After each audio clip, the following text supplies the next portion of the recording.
ഹേമയെ കൊന്നല്ലേ? എന്ത് സാധനം ഉപയോഗിച്ചാലും ഈ കേസിന് രക്ഷപ്പെടാമെന്ന് വിചാരിക്കേ വേണ്ട. എനിക്കറിയില്ല. നിന്നെ കൊണ്ട് ഞാൻ പറയിപ്പിക്കും. മാഡം സാറിന്റെ ഫോൺ വന്നിരിക്കും.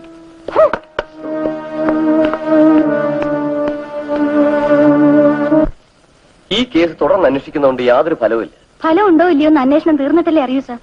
സ്റ്റൗ പൊട്ടിത്തെറിച്ച് മരിച്ചതാണെന്ന് വ്യക്തമല്ലേ? ഈ രാജ്യത്ത് അനേകം ഭാര്യമാർ സ്റ്റൗവും മണ്ണെണ്ണയും കാരണം മരിക്കുന്നുണ്ട്. അവരുടെ എല്ലാം ഭർത്താക്കന്മാർ സ്നേഹസമ്പന്നരും സംഭവം കഴിഞ്ഞാൽ ബോധം കെട്ട് വീഴുന്നവരുമാണ്. ഇവനെയൊക്കെ വിചാരണ കൂടാതെ ശിക്ഷിക്കേണ്ടതാണ്. എന്ത് ചെയ്യാം, നമ്മുടെ നിയമം അതല്ലല്ലോ. ഒരു സർക്കിൾ ഇൻസ്പെക്ടർക്കോ സബ് ഇൻസ്പെക്ടർക്കോ മാറ്റാൻ പറ്റുന്നതല്ലോ നിയമം. പക്ഷെ ജനങ്ങളത് മാറ്റും സാർ, ഇന്നല്ലെങ്കിൽ നാളെ. ഇതൊക്കെ അങ്ങ് റഫർ എഴുതി തള്ളേണ്ട കേസാണ്. അങ്ങനെ എഴുതി തള്ളിയതുകൊണ്ടാണ് സാർ ഈ നാട്ടിലെ നിരപരാധികളുടെ ജീവനും പെണ്ണുങ്ങളുടെ മാനവും റഫർ എഴുതി തള്ളേണ്ടി വന്നത്. ഇതേ ഈ കുപ്പായം ഇട്ടാൽ മുകളിൽ നിന്നുള്ളവരുടെ ഉത്തരവുകൾ അനുസരിക്കാൻ നമ്മൾ ബാധ്യസ്ഥരാണ്. അന്യായമായ ഉത്തരവുകൾ ഞാൻ അനുസരിക്കില്ല സാർ. അപ്പോൾ ഞാൻ ഈ കുപ്പായം ഊരി ആ ഉത്തരവിട്ട മേധാവിന്റെ മുന്നിൽ വലിച്ചെറിഞ്ഞിട്ട് പോകും. ഈ പറഞ്ഞ ധിക്കാരമാണോ? ധിക്കാരമല്ല സാർ, മനസാക്ഷിയോടെ ജീവിക്കാനുള്ള വെമ്പലാണ്. അധികാരമുള്ള ഉദ്യോഗസ്ഥന്മാർക്ക് പണമോ പെണ്ണോ കൊടുത്ത് പാട്ടിലാക്കിയാൽ ഇവിടെ ആർക്കും ആരെയും കൊല്ലാം, ഏത് പെണ്ണിനെയും ബലാത്സംഗം ചെയ്യാം. ഈ അവസ്ഥ മാറണമെന്നാണോ സാറിന്റെ അഭിപ്രായം? ഇത് എന്തൊക്കെ പറഞ്ഞാലും ആർ കെ പ്രകാശ് നിരപരാധിയാണെന്ന് തെളിഞ്ഞു.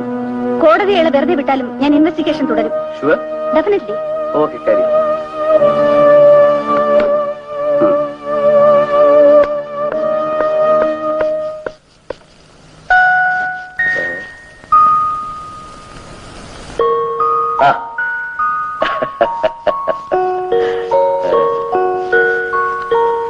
എന്നെ മനസ്സിലായോ? എവിടെയോ വെച്ച് കണ്ട ഓർമ്മയുണ്ട്. സ്വന്തം വീട്ടിൽ വെച്ച് തന്നെ. സഖാവ് രാഘവന്റെ ശിഷ്യൻ വേലായുധൻ. ഓർമ്മയില്ലേ? അല്ല, വേലായുധൻ ചേട്ടനോ? വരൂ. ആള് പാടെ മാറിപ്പോയല്ലോ. ഇതെന്ത് വേഷോ? പണ്ട് തനി ചുവപ്പായിരുന്നു, ഇപ്പൊ അതൊന്ന് മങ്ങി, അത്രേ ഉള്ളൂ. ഇപ്പോഴും പാർട്ടി പ്രവർത്തനമൊക്കെ ഉണ്ടോ? അത് നിർത്താൻ പറ്റുമോ കുഞ്ഞേ? രക്തത്തിൽ കലർന്നു പോയതല്ലേ. ഇരിക്കൂ. ഞാൻ വന്ന കാര്യം പെട്ടെന്ന് അങ്ങ് പറയാം. അവനെ കുഞ്ഞ് രക്ഷിക്കണം. ആരാണ് ആ പയ്യൻ? ആർ കെ പ്രകാശിനെ. എഴുന്നേക്കടോ. എന്താ? എഴുന്നേക്കാൻ. ഞാൻ സഖാവ് രാഘവൻ. ആ പേര് പറയരുത്. വർഗീയതയ്ക്കെതിരെ പോരാടാൻ ചെങ്കുടി ഉയർത്തിപ്പിടിച്ച ആളാണ് എന്റെ അച്ഛൻ. നിങ്ങൾക്ക് ലജ്ജയില്ല ഇങ്ങനെ നിറം മാറാൻ? ലജ്ജിക്കേണ്ട ഒരു കാര്യവുമില്ല. പണ്ട് പാർട്ടി പ്രവർത്തനം നടത്തിയതിൽ ബാങ്ക് ബാലൻസ് ആയി കിട്ടിയത് അന്നത്തെ പോലീസിന്റെ അടിയും തൊഴിയും കൊണ്ട് തീരാത്ത നടുവേദനയാണ്. ഇന്നിപ്പോ കുട്ടികളെ കല്യാണം കഴിച്ചയച്ചു, ഒരു വീടും 25 ഏക്കർ റബ്ബറും ഉണ്ട്. മതി. അപ്പൊ സ്വന്തം കാര്യം നേടാനായിരുന്നു പാർട്ടി പ്രവർത്തനം അല്ലേ? ഇപ്പൊ എല്ലാവരും അതിനാ പ്രവർത്തിക്കുന്നത്. പോട്ടെ, അപ്പൊ പ്രകാശിന്റെ കാര്യം? അത് ഞങ്ങളും കോടതി നോക്കിക്കൊള്ളാം. ആ കേസ് എങ്ങനെയെങ്കിലും തേച്ചു മാച്ച് കളയാം. അത് പറയാൻ താനാരാ? ഇത് വീടായിപ്പോയി. അല്ലെങ്കിൽ ഞാൻ അറസ്റ്റ് ചെയ്ത് അകത്താക്കുമായിരുന്നു. ജാതി കോമരം. ആർ കെ ദാസ് എന്ന വലിയ മനുഷ്യനോടാണ് കളിക്കുന്നത്. ആർ കെ ദാസ് അല്ല, അവന്റെ തന്തയായാലും എനിക്ക് പ്രശ്നമല്ല. അദ്ദേഹം ഫോണെടുത്തെന്ന് പറഞ്ഞാൽ മതി, ഇതയ്ക്കുടനെ പ്രൊമോഷൻ കിട്ടും. പ്രൊമോഷൻ ചത്തുപോയ അയാളുടെ തന്തയ്ക്ക് കൊടുക്കാൻ പറ. നരകത്തിൽ നിന്ന് സ്വർഗത്തിലേക്ക്. ഇതേ ഒറ്റ വയ്ക്കരുത്, പറഞ്ഞേക്കാം. അക്രമങ്ങളെ ചേർത്ത് നിന്നയാളാണ് എന്റെ അച്ഛൻ സഖാവ് രാഘവൻ. അന്ന് അച്ഛന്റെ പുറകെ നടന്ന നിങ്ങൾ ഇന്ന് അക്രമികളുടെ രക്ഷിതാവായി വേഷം കെട്ടി ഇറങ്ങിയിരിക്കുന്നു. ഇറങ്ങിപ്പോടോ, പോകാൻ.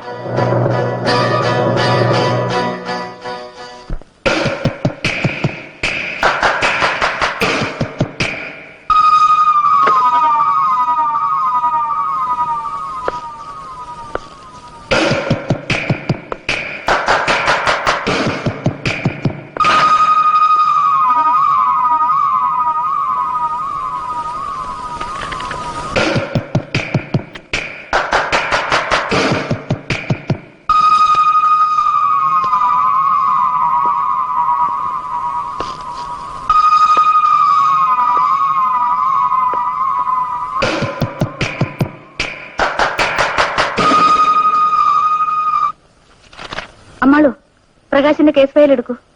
ഫയൽ സർക്കിൾ അദ്ദേഹം കൊണ്ടുപോയി ഡിവൈഎസ്പിക്ക് കാണുമെന്ന് പറഞ്ഞു.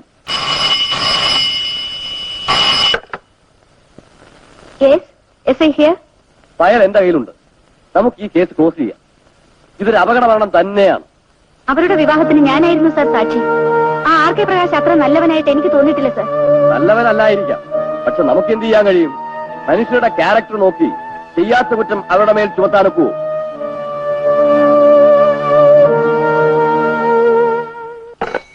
Morning madam. Good morning. എന്താ ഇത്? ഹേമയുടെ അപകട മരണത്തിന്റെ ഫയൽ. അപ്പോ സർക്കിൾ കൊണ്ടുപോയെന്ന് പറഞ്ഞത്? സർക്കിൾ അദ്ദേഹം കൊണ്ടുപോകുന്നതിന് മുമ്പ് ഞാൻ ഇതിന്റെ ഫോട്ടോസ്റ്റാറ്റ് എടുത്തു. അതാണിത്. Well done. Thank you. No minutes madam. പൊട്ടിത്തെറിച്ച സിലിണ്ടറിന്റെ ഒരു നോബ് മുറ്റത്ത് കിടന്നിരുന്നു. അതിന്റെ ഫിംഗർ പ്രിന്റ് എന്റെ കയ്യിലുണ്ട്. അത് മേളിലോട്ട് പോയില്ല. അല്ല, പോയാ പിന്നെ തിരിച്ച് വരികയില്ല. ഇനി നമ്മൾ വളരെ ജാഗ്രതയോടെ ഇരിക്കണം. Yes madam.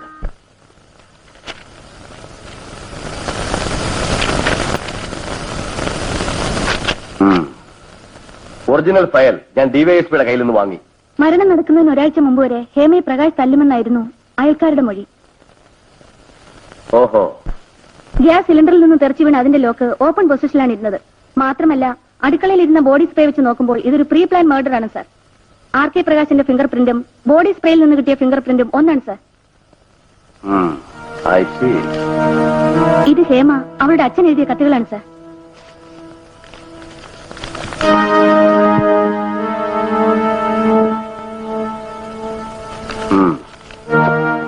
ശരി, ഞാൻ വേണ്ടത് ചെയ്യാം. Thank you sir. Smart girl. നിങ്ങളെ ഞാൻ ഇങ്ങോട്ട് വിളിപ്പിച്ചത് ഞാൻ ചെയ്യുന്ന എല്ലാ കാര്യങ്ങളും വളരെ രഹസ്യമായിരിക്കണം എന്ന് എനിക്ക് നിർബന്ധമുള്ളതുകൊണ്ടാണ്. Come to the point. Take your seat. Thank you. Inspector, അപകടത്തിൽ മരിച്ച ഹേമ എന്റെ അനുജൻ RK പ്രകാശിന്റെ ഭാര്യയാണ്. ഈ കേസ് തുടർന്ന് അന്വേഷണം നടത്തരുത്, അല്ലേ? കറക്റ്റ്. അത് വേണോ വേണ്ടോ എന്ന് തീരുമാനിക്കേണ്ടത് നിങ്ങളല്ല, ഞാനാണ്. വാ, വാട്ട് ഈസ് സിൻസിയറിറ്റി. കുടിക്കാൻ വല്ലതും? No thanks. ഇത്ര സിൻസിയറായ ഉദ്യോഗം നോക്കിയിട്ട് എന്ത് നേടാനാ? പിന്നെ പ്രമോഷൻ ആണെങ്കിൽ അതും പിടിപാടുള്ളവർക്ക് മാത്രം. സത്യവും ധർമ്മവും നിലനിർത്തി ജീവിക്കാൻ ചിലരെങ്കിലും ആഗ്രഹിക്കും. ഫൂൾസ്, വിഡ്ഢികൾ. ഈ പെട്ടി നിറയെ ആയുഷ്കാലം മുഴുവൻ സുഖമായി ജീവിക്കാനുള്ള പണമുണ്ട്. ഇതൊരു പ്രതിഫലമായി സ്വീകരിക്കണ്ട, ജസ്റ്റ് എ പ്രസന്റേഷൻ. പക്ഷേ ഇതിനൊരു ചെറിയ പ്രത്യുപകാരം ചെയ്യണം. എന്റെ അനുജന്റെ ഭാര്യ മരിച്ചത് ആക്സിഡന്റ് ആണ്. പിന്നെ എന്നെ കൂടുതൽ ശ്രദ്ധിച്ച് സമയം കളയണോ? Take it. ഇവിടെ തനിക്ക് തെറ്റുപറ്റി. ധൈര്യത്തോടെ അനീതിക്കും അക്രമങ്ങൾക്കുമെതിരെ അന്ത്യം വരെ ചെങ്കൊടി ഉയർത്തിപ്പിടിച്ച് പോരാടിയ സഖാവ് രാഘവന്റെ മകൾ കള്ളപ്പണച്ചാക്കിനും മുതലാളിമാരുടെ ഭീഷണിക്കും വഴങ്ങുന്നവളല്ല. Mind it. പക്ഷേ നീ വളരെ ചെറുപ്പമാ. നിന്റെ ഭാവി സുരക്ഷിതത്വത്തിന് വേണ്ടിയാണ് ഞാനീ പറയുന്നത്. കാരണം ഈ സ്ഥലം അത്ര നല്ലതല്ല. പ്രത്യേകിച്ച് RK ദാസ് മഹാവിജയ. അതെ, താനെന്നെ വരക്കുകയാണോ? തന്നെ പോലുള്ളവരുടെ എതിർപ്പുകൾ പ്രതീക്ഷിച്ച് തന്നെയാണ് ഞാൻ ഈ കാക്കിക്കുപ്പായം അണിഞ്ഞിരിക്കുന്നത്. അല്ല, ഞാൻ കാര്യം പറഞ്ഞതേ ഉള്ളൂ. ചില ഉദ്യോഗസ്ഥന്മാർ ആദ്യം അവനെ തോൽപ്പിച്ചിട്ടുണ്ട്. പക്ഷേ അവസാനം അവർ അവന്റെ മുന്നിൽ തോറ്റിട്ടേ ഉള്ളൂ. ഐ മീൻ RK ദാസിന് വഴങ്ങിയിട്ടേ ഉള്ളൂ. സഖാവ് രാഘവന്റെ മകൾ ഇന്ന് വരെ ആർക്കും വഴങ്ങിയിട്ടില്ല. നിൽക്കണേ. താൻ എന്നെ ബഹുമാനിക്കണ്ട, പക്ഷേ ഈ യൂണിഫോമിനെ മാനിക്കണം. അത് മറന്നതിനുള്ള ശിക്ഷയാണ്. ശരി പെണ്ണേ, രാമനാട്ടുകര കൊട്ടാരം വീട്ടിലെ ദാസിന്റെ നിഴലിനെ സ്പർശിച്ചവരെ പോലും ദാസ് വെറുതെ വിട്ടിട്ടില്ല എന്ന് പറയാറില്ല.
കള്ളപ്പണം കൊണ്ട് പോലീസ് ഉദ്യോഗസ്ഥന്മാരെ വിലയ്ക്ക് വാങ്ങാൻ ശ്രമിക്കുന്ന നിന്നെപ്പോലുള്ളവരെ കണ്ടെടുത്ത് വെച്ച് ഷൂട്ട് ചെയ്യാൻ ഓർഡർ ഇല്ലാത്തത് നിന്റെ എല്ലാം ഭാഗ്യമാണടാ.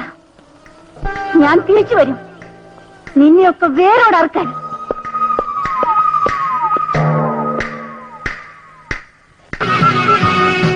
ഗുലാബിൻ മക്കൾ നമ്മൾ, വിപ്ലവത്തിൻ വിത്തുകൾ നമ്മൾ.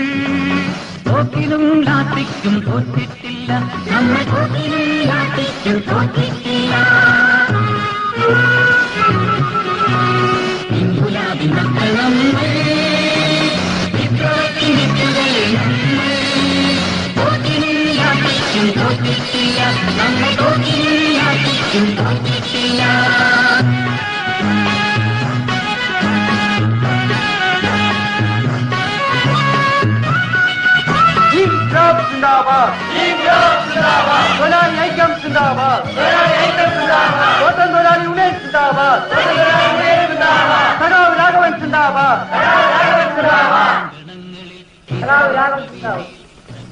സഖാക്കളെ, നമ്മുടെ പാർട്ടിയുടെ കൊടി ഇവിടെ ഉയർത്തിയതോടെ നമ്മുടെ ഉത്തരവാദിത്വം തീർന്നു എന്നാരും വിചാരിക്കരുത്. ഈ കൊടി നിലനിർത്തുവാൻ വളരെയധികം എതിർപ്പുകളെ നമ്മൾ നേരിടുന്നതായിട്ട് വരും. കാരണം ഇവിടെയുള്ള എസ്റ്റേറ്റുകൾ വെച്ച് നമ്മുടെ എസ്റ്റേറ്റ് മുതലാളിയായ ദാസ് മുതലാളിയാണ് നമ്മുടെ തൊഴിലാളികളെ ഏറ്റവും അധികം ചൂഷണം ചെയ്യുന്നത്. അദ്ദേഹത്തിന്റെ മൂക്കിന് താഴെ ഉയർത്തിയിട്ടുള്ള ഈ കൊടിയെ നശിപ്പിക്കാൻ പല അടവുകളും പ്രയോഗിച്ചെന്ന് വരും. പക്ഷേ നമ്മൾ ഒറ്റക്കെട്ടായി നിന്നാൽ ദാസ് മുതലാളിയുടെ പത്തി താനേ താഴും. അഥവാ ആ എതിർപ്പിൽ ഇനി മരിക്കേണ്ടി വന്നാൽ പോലും ആ ചോരയിൽ നിന്നും 1000 കൊടികൾ ഇനി ഇവിടെ വേറെ ഉയരും. തോറ്റം തൊഴിലാളി യൂണിയൻ, തൊഴിലാളി ഐക്യം, തൊഴിലാളി ഐക്യം. ഇൻക്ലാബ്, ഇൻക്ലാബ്.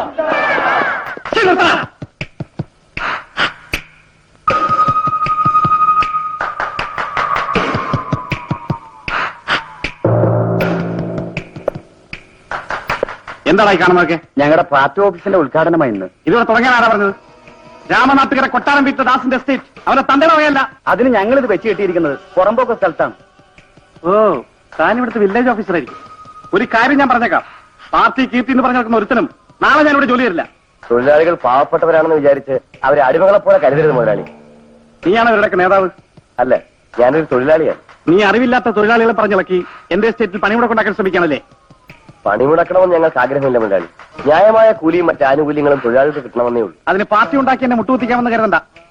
എനിക്കിഷ്ടമില്ലാത്ത ഒരു കാര്യവും എന്റെ എസ്റ്റേറ്റ് നടത്താൻ ഞാൻ സമ്മതിക്കില്ല. എല്ലാരും കേട്ടല്ലോ, ഇതൊന്നും തന്നെ പൊളിച്ചു മാറ്റിയേക്കണം. ജോസഫേ, മുതലാളി ഇത് പൊളിച്ചു മാറ്റിയിട്ട് നീ വന്നാൽ മതി. ശരി മുതലാളി.